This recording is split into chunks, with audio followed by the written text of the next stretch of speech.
Good morning, everyone. Jake Schofield here with Schofield Welding. Today is Monday, which means Money Monday. All right, I know I didn't do one last week, but I didn't have much to say last week. So, guys, right now, well, let me show you what we got going on right here. We have got snow everywhere, and it's still snowing. You can barely see it in the camera, I'd imagine. I got to run out here and start the truck real fast. Woo-hoo. I don't like this part of it. Oh. Okay. Start the old scooter. Anyways, guys, Money Monday today. Let's get started into this. Now, as you guys can probably tell, we are snowed out. They called it for the day. We are not going to be welding today. And so, there are two things you can do in a day like this. You can sit and do nothing, waste an entire day, or we can make something big happen today. We can move towards something, all right? So today's goal for me is I got to get ready for Fabtech out in Chicago, and I'm hoping a lot of you guys are out there, and if you are close, come out to Fabtech because we're going to be there. Everybody's going to be there from WeldTube, and it's going to be awesome.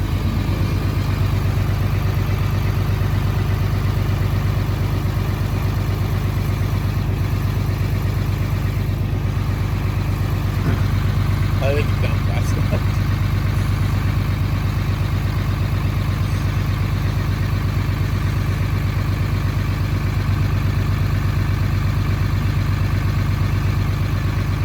Hey! Ooh, sorry. Okay, into the truck, let's go.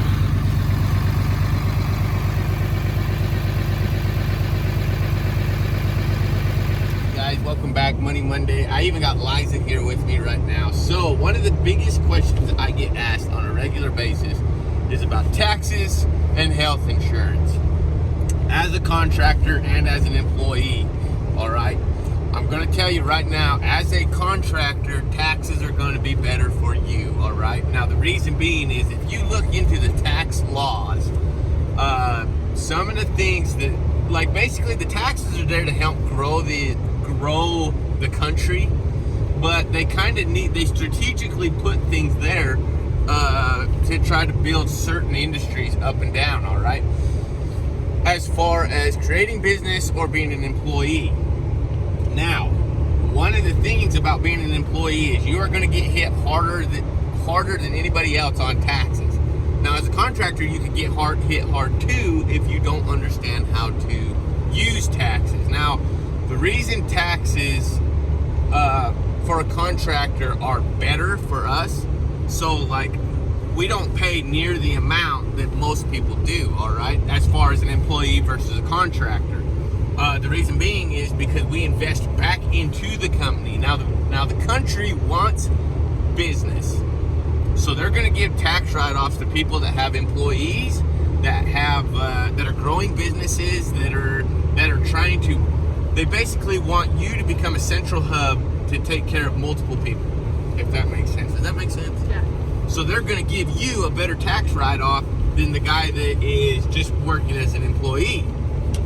Now, before we get started into this, you guys have to get an accountant. I do not care if you are an employee, a contractor, you have 5,000 employees. Your accountants are going to be your best friends. This is what they went to school for. They study tax code.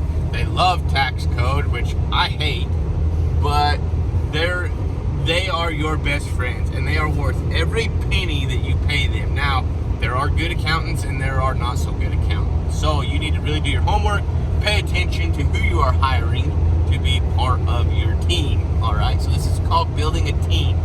Now, as far as taxes for us this year, one of the things we wanted to do was buy a new fifth wheel. Not necessarily that we need a new fifth wheel, but we kind of need a new fifth wheel. But, guys, we looked into the tax code and everything. It's not going to be near the write-off as, say, buying tools for a company. All right? The tools are 100% write-offs. Whatever you pay into them, that's what your write-off is. Most of the time, okay? That's not not guaranteed all the time. Now, you gotta just kind of strategically put your money where it goes. Now, a fifth wheel would be nice. A fifth wheel would be awesome. But it makes us no money. A fifth wheel is not going to produce any money for us. It's a nice place to live, but there's no income coming from it. Now, as far as tools, my tools have the ability or the potential to make us more money. So strategically, what I am doing is, guys, life is just a big chess match. That's all it is. And right now, I'm trying to put me and Liza and Balin in a better situation to produce more and make more and bring on employees and be able to do things like this. Right now, I'm a contractor. I'm basically an employee to the company that I work for, but they pay me as a contractor. If that makes sense. Does that make sense? Okay, so I can't hire employees, but later on in life, I want to have the ability to hire employees, and so I am strategically trying to put myself in a situation where I can do that. Now, Liza is going to talk health insurance with you guys. As a contractor, you need to provide your own health insurance. The company will not provide it for you, but as an employee, you can get health insurance through the company. It's not always the best option, but it is an option. Now, Liza will talk to you about the health insurance part. So, for being a contractor, we are 1099. And so being 1099, you have to, in order to not take a huge hit in taxes, you have to have your own health insurance. So we get health insurance just through the state of Idaho. But at the end of the year, they're going to send you what's called a 1095 BC, which is a full write-off. The government likes to see that you have health insurance. They like to see that you have vehicle insurance. They like to see that kind of insurance. So they're going to send you a sheet saying that this was a full write-off. Now, I didn't realize insurance was a write-off. it is. If you don't have insurance, depending on how many people are in your family and how much money you make and which tax bracket you're sitting in, is what your penalty is going to be. So if we didn't have health insurance, it would be $4,000 a piece of a hit. So that's $8,000 that you have to pay the government to not have insurance. Go Obamacare. Woo! So I pay $780 a month to have insurance, health insurance, but that $780 is a full write-off for us because we're 1099. Okay. So guys, that's kind of very, very vague. All right, it's very vague. Do not take our word for everything because our accountant handles everything.